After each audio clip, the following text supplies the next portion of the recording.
What's up, everybody? Welcome to another monthly ranking video where I rank every movie that I watched for the first time of each month. Today I am ranking all the movies I watched for the first time in October of 2023. Yeah, okay, so first off, as you can tell, I don't have my beard right now. I actually shaved it. I shaved it for my Halloween costume, but I am growing it back. You probably can't. Maybe you could tell now, but I am growing it back right now. But yeah, I just wanted to say that because of the last video, I had the beard and the mustache too, but I had to shave all that. I'm growing it all back though, so don't you worry. and Also, okay, so on topic with this ranking, I have watched 12 movies this month, and this is another pretty weak month. And even though it's October, I only watched one horror film of this month. I did. There's only one of these movies is a horror movie, and the rest of them are not. You know, I mostly a lot of the times I just watch movies for like rankings, yeah, but yeah, there's only one horror movie, so yeah, I didn't get to watch a whole lot of movies this month, but I watched 12, which isn't you know like isn't a lot, but it isn't like it is a little bit more than not very much. So there, yeah. Anyways, yeah, and a lot of these I might not have a whole lot to talk about, so yeah. But anyways, let's go ahead and get started. Let's waste no time. Let's just go ahead and get started, shall we? With number 12, my least favorite movie that I watched this month. Okay, so coming at number 12 is the first of three Disney movies that I watched, and all three of these Disney movies are some of the World War II era Disney movies where they couldn't make like their movies that they with like an actual story because of World War II. A lot of them had to go into war, so they just made like these anthology films and whatnot. So this is one of them. My number 12 is Make Mine Music, which is the only Disney movie, the only animated Disney movie that is not on Disney Plus. Why? I honestly don't know. I don't know why it's not on Disney Plus, but it isn't. Thankfully, I watched this on YouTube. I watched it on a playlist on YouTube, and I don't know if that was the right thing to do. Maybe I should have just found a full length version, but I couldn't on YouTube. Luckily, there was just a playlist that had all the segments in it.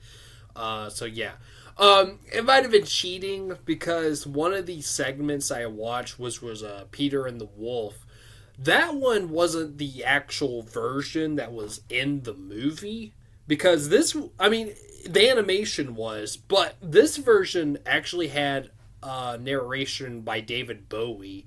But that's still kind of cool, though, because I like David Bowie. But yeah, because I know David Bowie released an album where he was just telling the story of Peter and the Wolf, and they just like added that audio to that segment, which was pretty cool. But might be cheating because that movie came out in the 40s, and David Bowie, well, he might have been alive then. He probably was, but he was like a kid, So yeah.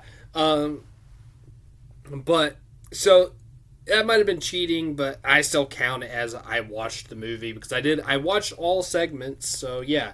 Yeah, and Make My Music. It's nothing too special. It's not really great. Some of the segments are not bad, but as a whole, as a movie in general, it's not great. So yeah, that's my number 12. Okay, coming at number 11, I did talk about this in my, I believe it was my last video for my Adam McKay ranking. Check that out if you haven't already.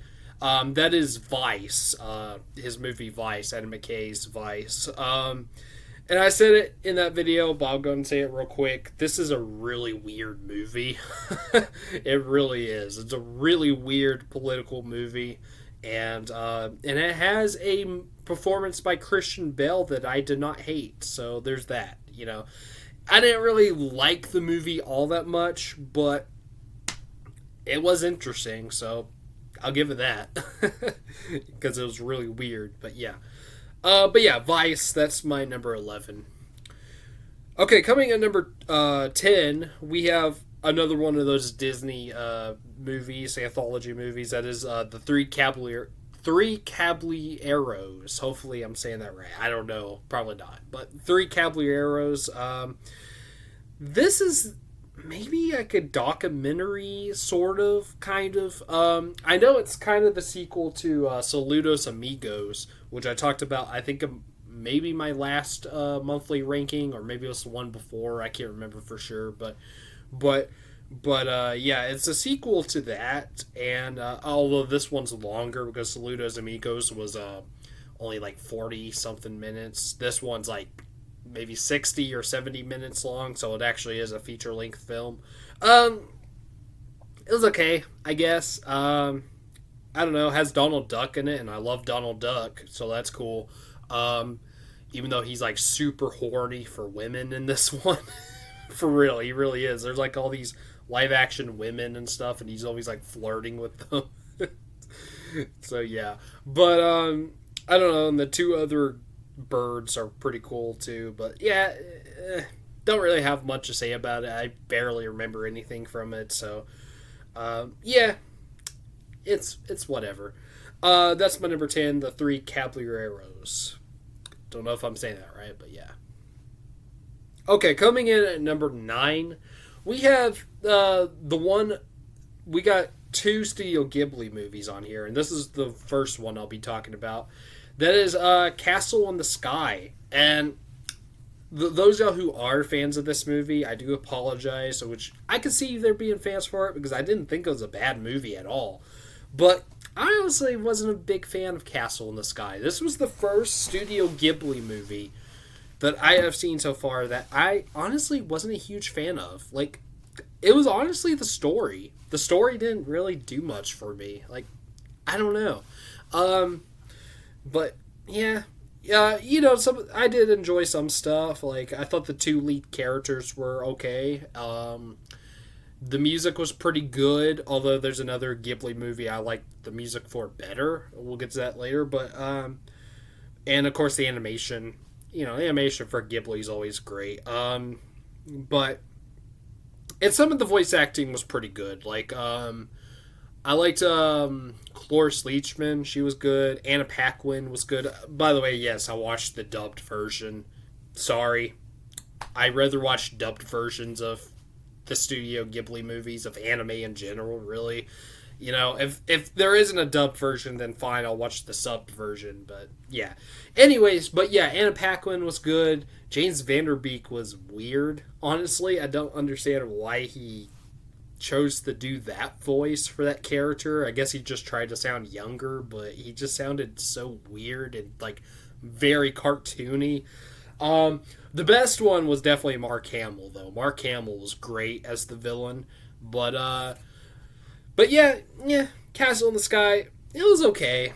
It was fine. I just wasn't a fan. Maybe I'll watch it again one of these days. Maybe I'll like it better. But as of right now, it's my least favorite Ghibli movie. It probably won't be by the time I release the ranking. But yeah, it's okay. Not a big fan of it. But yeah, Castle in the Sky. That's number 9.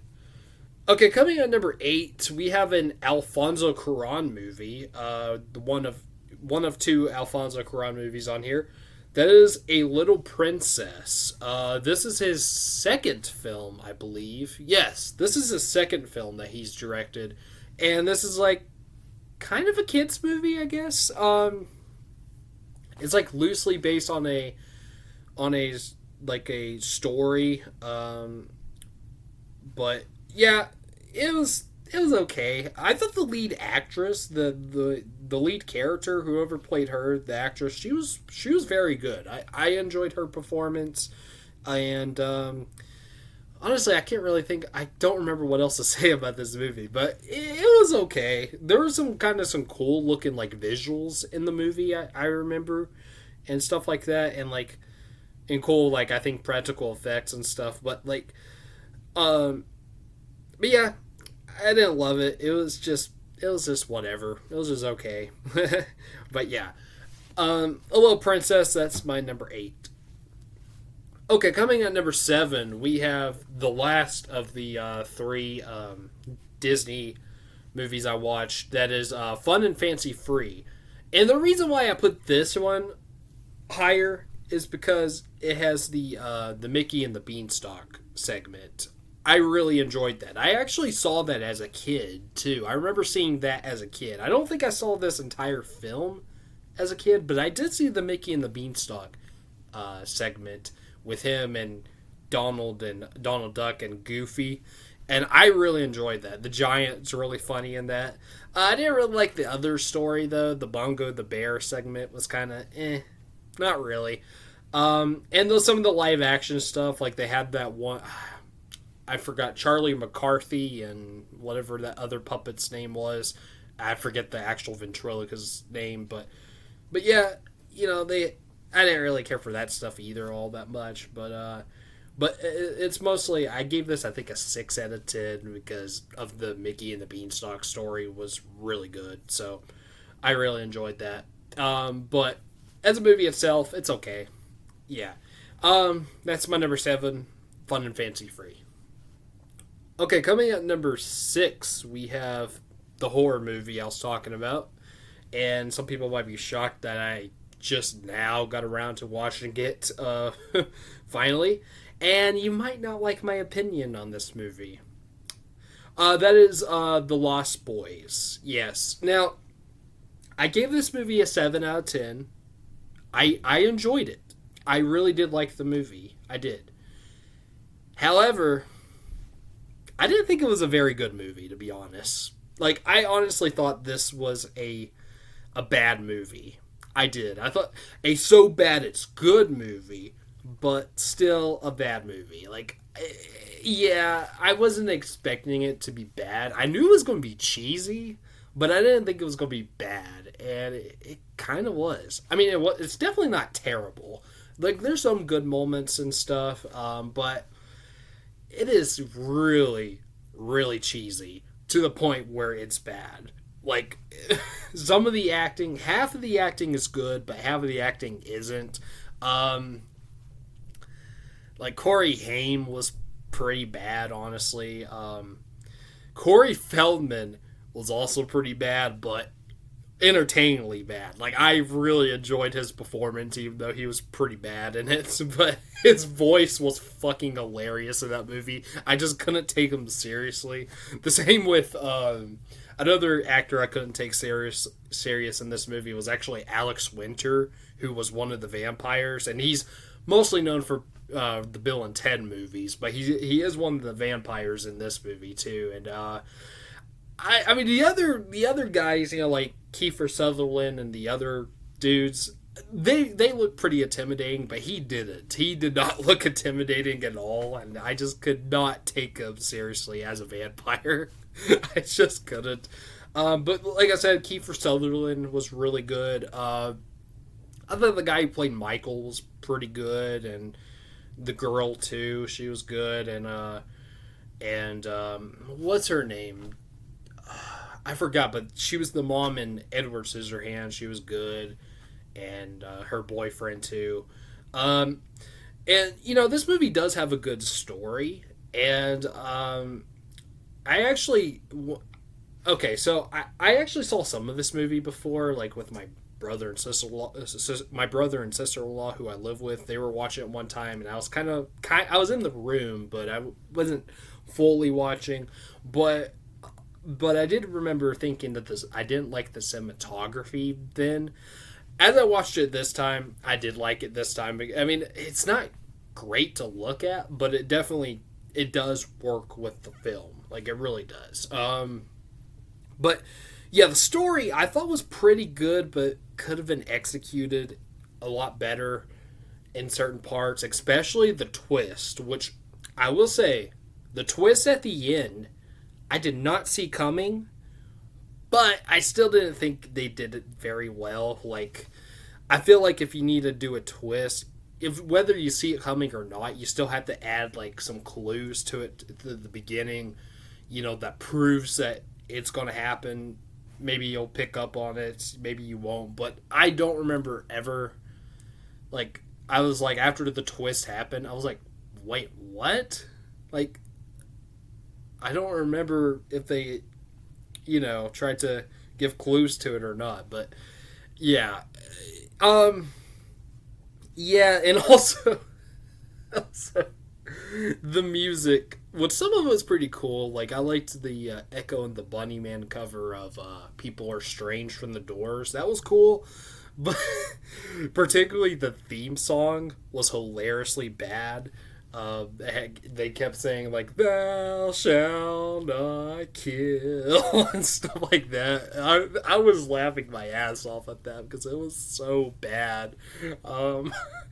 But yeah, this movie, it was worse than I thought it was going to be, but I still enjoyed it.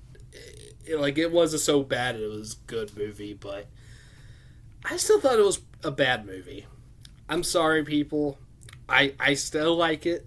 I give it a 7 out of 10, but I don't think it's that good of a movie, honestly. Not a terrible movie, but it's not really that good. So yeah, so bad it's good, but yeah. Anyways, that's The Lost Boys, my number 6.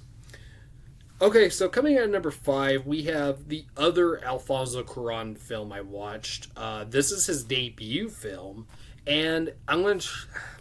The title is in Spanish, so I'm going to try my best to say it, but that is Solo con tu Pareja, I guess. I don't know. I think I looked up what that translates to, and that's in English, and it's called And Your Partner Too. I think is what it's called. But yeah, I'll just call it that, And Your Partner Too. But yeah, I actually enjoyed this. I thought it was pretty cool. I don't even like, foreign films all that much. This is, of course, in Spanish. But I don't really care for foreign films all that much, mostly just because I don't like to read subtitles, which is why I watch the dubbed versions of Studio Ghibli movies. But if, I will watch a live action foreign film in subs. I won't watch it dubbed. I'll watch it in subs. But when it comes to the animated stuff, I'll watch it dubbed. But anyways, I really liked this movie though. I thought it was really good.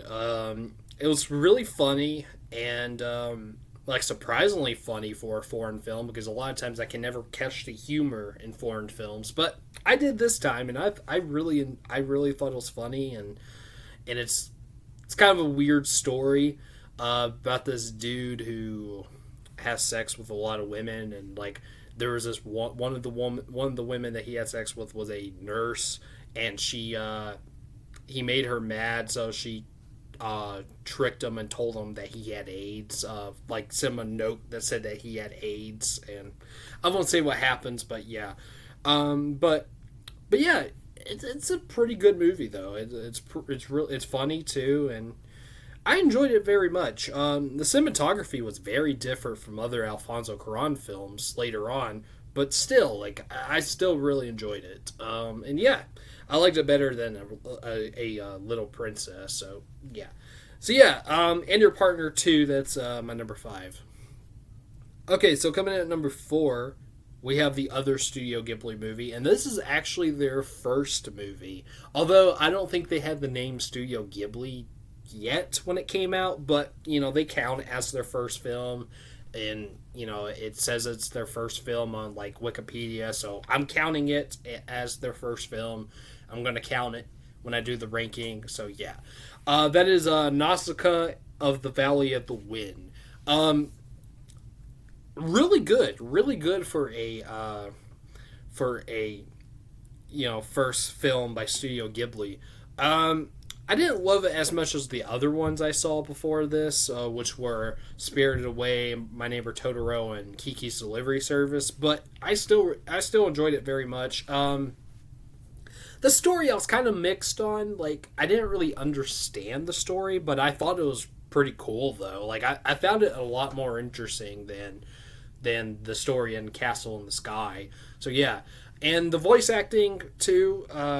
Again, for the American dubbed, you got people like Patrick Swayze and Uma Thurman. Shia LaBeouf is even in it, and they're all good. And I really liked the actress who played Nausicaa, the lead character. I don't remember her name, but I know it was the same actress from Big Fish who played the younger version of Jessica Chastain's character, not Chastain, Jessica Lange's character. But yeah, that's who played her, and she was really good. And I liked Nausicaa as a character a lot. She was really cool, and yeah, the music was amazing. I loved the score for this film so much. Like, I honestly want to get the soundtrack for this movie. Like, it was so awesome. And the animation too is very good as well. Also, one thing I do want to say about this movie is that I there might be a chance might have seen this movie as a kid, like only once. And the reason why I say that is because there's a scene in this that involved quicksand. And I remember even before I saw this movie, I was talking to a friend of mine and his girlfriend once, and like we were talking about Studio Ghibli movies, and I was like, and they brought up Castle in the Sky, and I was like, is that the one that has quicksand in it? And his girlfriend's like, no, Nausicaa, the Valley of the Wind has quicksand in it, though. I'm like, okay, I might have seen that before as a kid, because I do remember watching an anime. I'm guessing it was Studio Ghibli, maybe not, but I remember watching an anime with my brother as a kid once, and the only thing I remember was there was a scene with quicksand in it. That might have been it, but whenever I was watching it, it didn't, like, neither that scene or anything else in the movie, like, really brought back memories. But so I don't know if I have seen this movie before. If I have, then oops, you can't count this as number 4 then on the ranking. But I don't remember if I did or not, so I just counting it, or I'm just going to go ahead and count it as a first time watch, because I don't remember if I saw this or not. I might have, but yeah. But anyways, yeah, good movie. I did give it like a 7 out of 10, not a 8 like the others I watched, but still, it's still a very good movie. Yeah, Nausicaa of the Valley of the Wind. That's number 4. Okay, coming at number 3, we have Promising Young Woman. This movie, yeah, I didn't watch this when it came out. I wasn't sure about it when I first heard of it. Like, I was like, I don't know if I'll like that or not. But I went ahead and watched it, and holy shit, this is a crazy ass movie. This is a really crazy movie. I'll go ahead and say right off the bat, though, Carey Mulligan was absolutely amazing in this film. She did get a nomination, I believe. She did get an Oscar nom for this role. Deservedly so. Honestly, I think she could have won it. I actually liked her performance better than Frances McDormand for Nomadland, which she won that Oscar that year. But yeah, but still, I actually liked her better. Bo Burnham is in this movie, and he's surprisingly really good. Like, this is a really good performance by Bo Burnham. I mean, I knew he was a good director because he directed 8th Grade, but as an actor, at least in this movie, he was really good. I've seen him in other movies. I thought he was all right, but like in terms of actually acting, he was good. Yeah, the story is very interesting, pretty weird, and fucked up, and but it's mostly the ending that makes me question to this day. I just say, what the fuck? Like, this ending was just so weird and just unexpected, and I kind of love it. It's an ending I actually both love and hate. If you've seen the movie, maybe you'll know what I'm talking about. No spoilers, but it's a pretty crazy movie, especially because of the ending. I almost want to show Cade this for Your Cousins Are Critics, just so we could talk about it. I don't know if he would like the movie, but I kind of do want to hear his opinions on it. So maybe we could do that. I don't know yet, but yeah. But I would love to at least talk about that ending. I can't hear because I can't spoil it, but for Your Cousins Are Critics, we do spoil movies. We do have spoiler warnings for our episodes, but so maybe we might do that one. I don't know. But anyways, but yeah, really crazy movie, but I liked it a lot. I did. I enjoyed it very much. And I give that an 8 out of 10. I didn't give all my ratings for these, but yeah.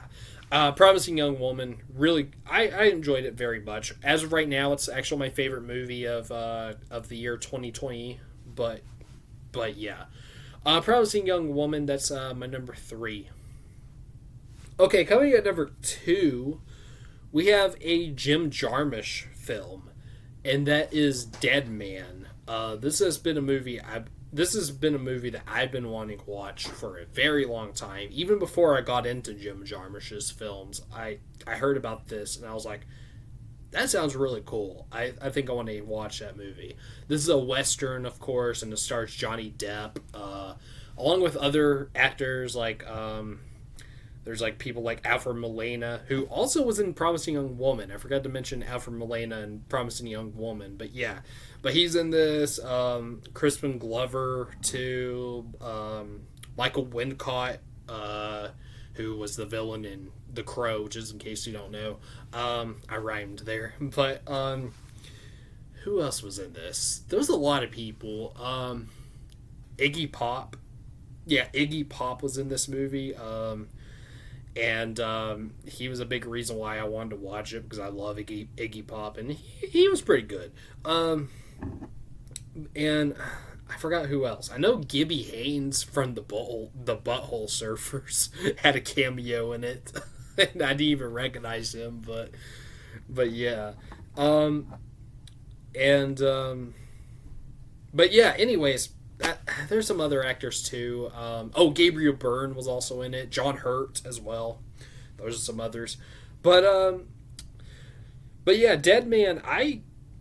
And Billy Bob Thornton too. I forgot to mention him. I actually didn't even recognize Billy Bob Thornton. I don't know who he played, but I didn't recognize him, unfortunately.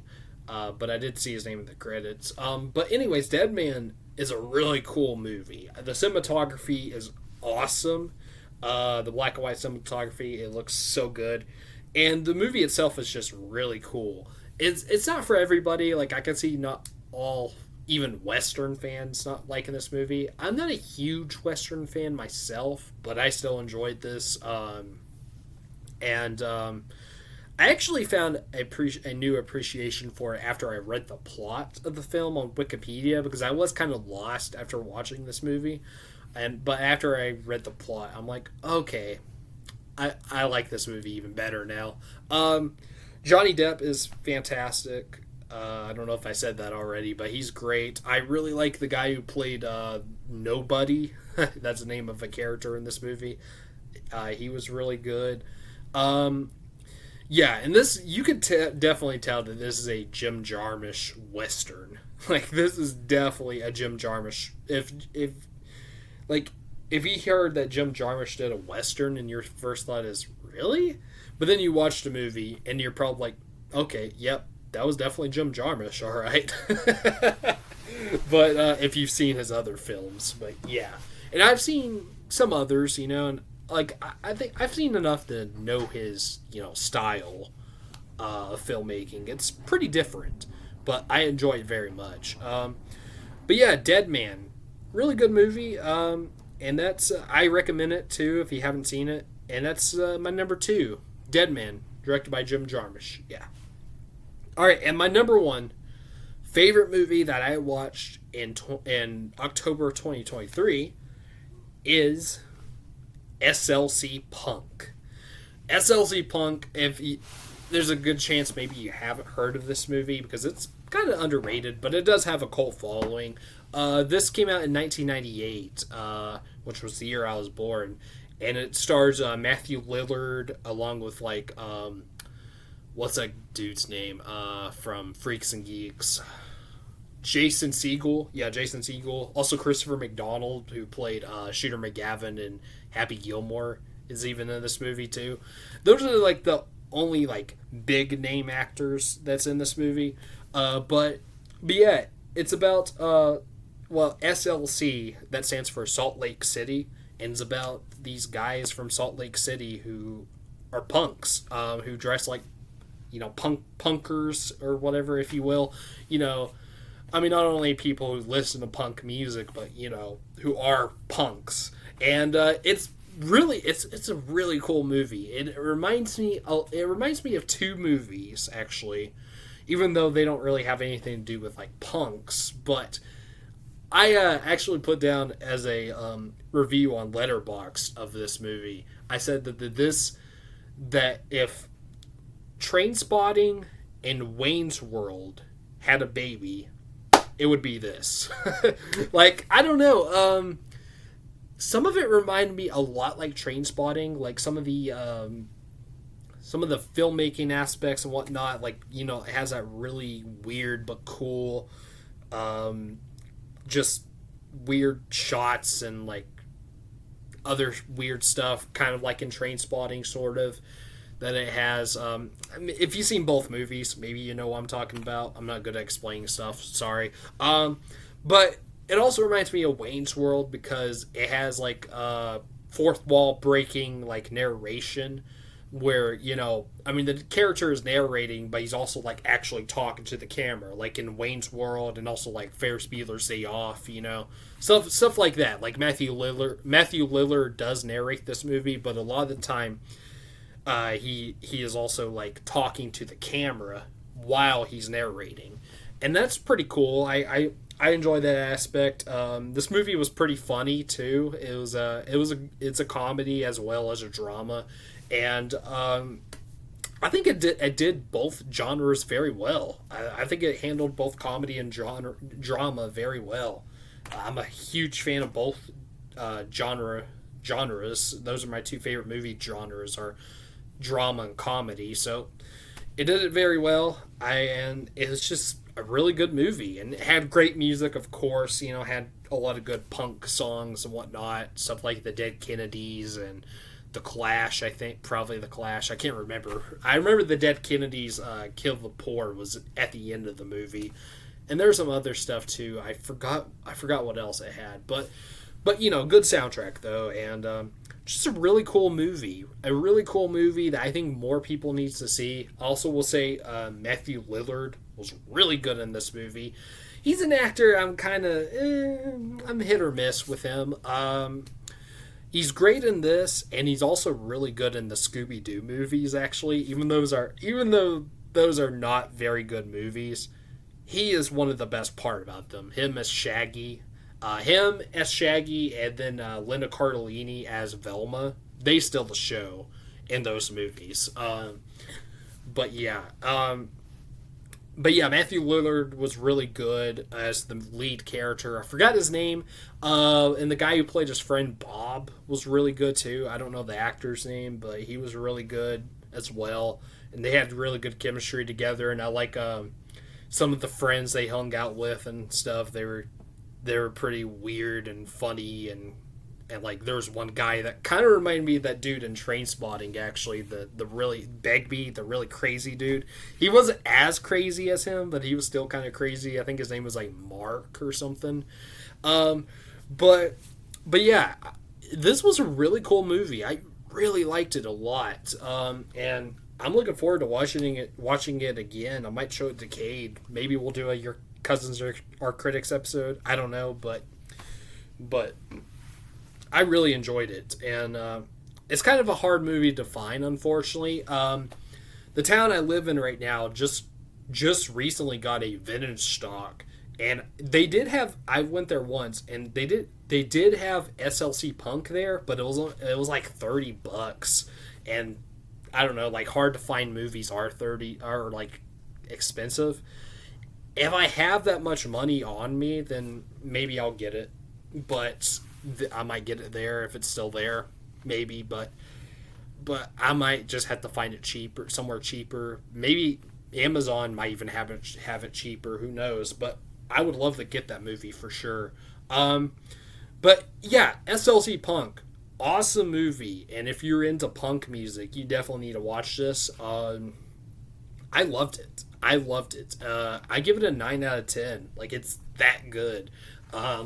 It might end up being on my top 100 favorite movies list once I update that for next year. It could end up on there because, at least as of right now, like only 10 and 9 out of 10 movies make it on my top 100 list. But yeah, really awesome movie. If you like movies like Trainspotting or even Wayne's World, which I know those are two completely different movies. And even if you like both movies like me, yeah, watch SLC Punk. It's great. It's on Tubi, I believe. That's I think where I watched it, and yeah, check it out. It's really good, and that's my number one favorite movie that I watched in October of 2023. So yeah. All right, there we go. There is my ranking for all the movies I watched in October of 2023. So, all right. So I don't know when the next Your Cousins Are Critics episode is coming, but it should be coming sometime soon. If not this Saturday, then maybe next Saturday. We'll see. And it should be on the movie, the Brandon Cronenberg movie Infinity Pool. So we wanted to do that in October for Halloween, but we didn't get a chance to. But we're still going to do it, so look out for that. All right. Okay, so please like, subscribe, comment, share, and hit the bell. And I'll see you later. All right. Peace.